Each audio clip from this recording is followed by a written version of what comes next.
Good evening. Welcome to Grace Gavel, where truth meets compassion. My name is Buffy. I'm an 18-year criminal defense attorney who has practiced criminal law for 18 years and has done jury trials.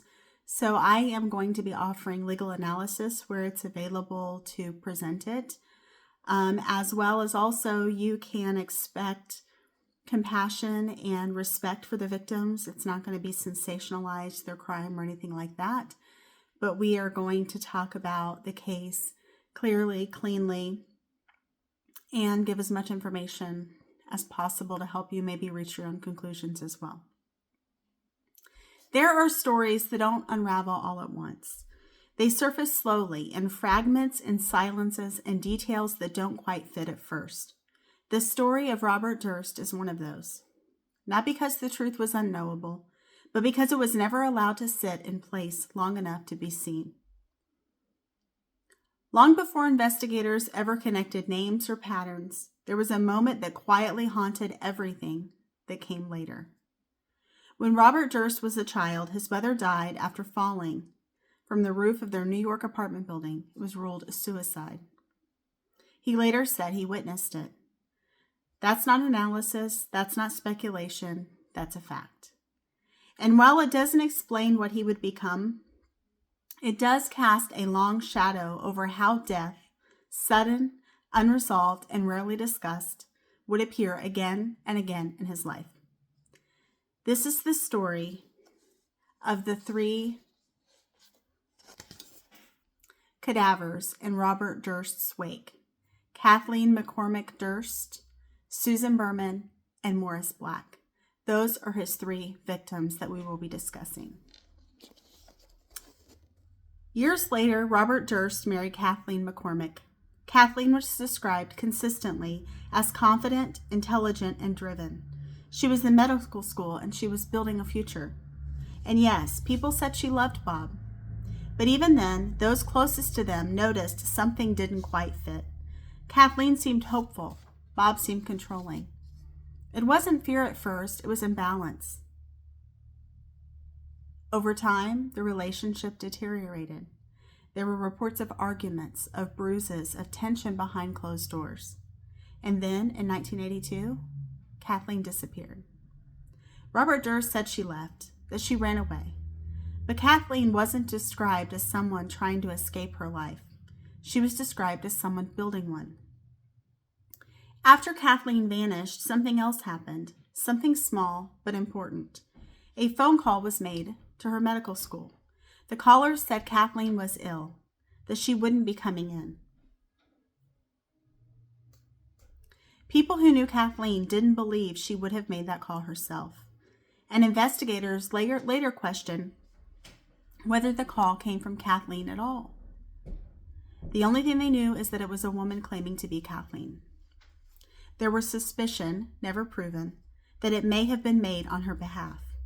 And once again, the same name surfaced quietly in the background: Susan Berman.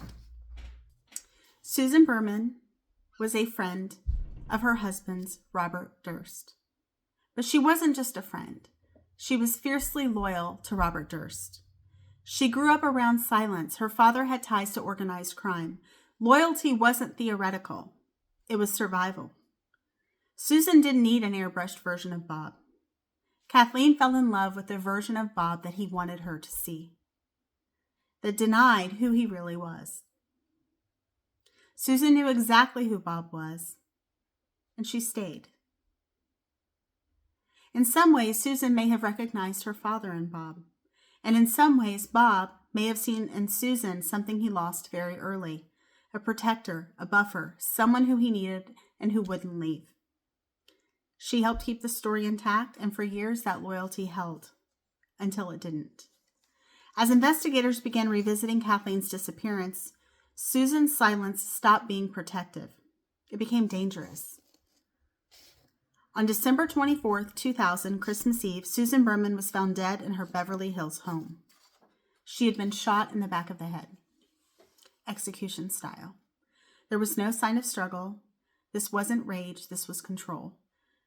And from my memory, I believe that it seemed that there was nothing taken or anything of that sort. Additionally, you think maybe there wouldn't be signs of struggle because maybe she wanted Bob to visit her. I mean, that's always an option. But what followed was even more unsettling. Police received an anonymous letter alerting them that Susan's body would be found inside the house. The envelope was addressed with a single word. Cadaver. Not Susan, not a woman, cadaver. A word so clinical, it gives me chills. So clinical, it strips away personhood entirely. Like, this was a person who didn't have a relationship with her. This was a person who was no longer needed, who had done their service and they were disposable. Years later, a handwriting analysis would link that writing back to Robert Durst. And suddenly, Susan's role looked much different. She wasn't just loyal. She literally gave her life to her friend that she thought she could trust. The other thing what ended up also catching him, from my understanding, is the fact that he misspelled Beverly. He put an E instead of a Y. So that was also very important. But she knew too much. And whatever she knew, she could no longer protect him from. After Susan's death, Robert Durst disappeared again. This time to Galveston, Texas. He lived under an assumed identity. At times, he dressed in women's clothing, a wig, makeup, a disguise that allowed him to move through the world unnoticed. Not to be seen, but to disappear. That's where he met Morris Black. Morris Black wasn't wealthy. He wasn't connected. He wasn't powerful. He was a neighbor, a man living on the margins of society, someone who had no idea who Bob really was. Robert Durst later admitted that he killed Morris Black. He claimed it was self-defense, that there was a struggle, and then he described what he did afterwards. He dismembered Morris Black's body, cut it apart, placed it into bags, and dumped them into the Galveston Bay. This was the first time a body didn't disappear quietly. And yet, Robert Durst was acquitted because the jury believed that it was in self-defense. The jury never heard about Kathleen because they wouldn't have been able to hear about Kathleen because that would be improper character evidence and it would potentially taint the jury and cause a mistrial. They never heard about Susan for the same reasons. Morris Black's death was treated as an isolated incident. Years later, something finally cracked the silence, and it wasn't a murder.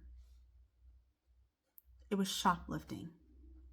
A wealthy man with money in his pocket arrested for stealing. A small crime that made no sense and drew attention he couldn't control. This is when old questions resurfaced and a microphone was left on. When Robert Durst believed he was alone, he spoke. Killed them all, of course.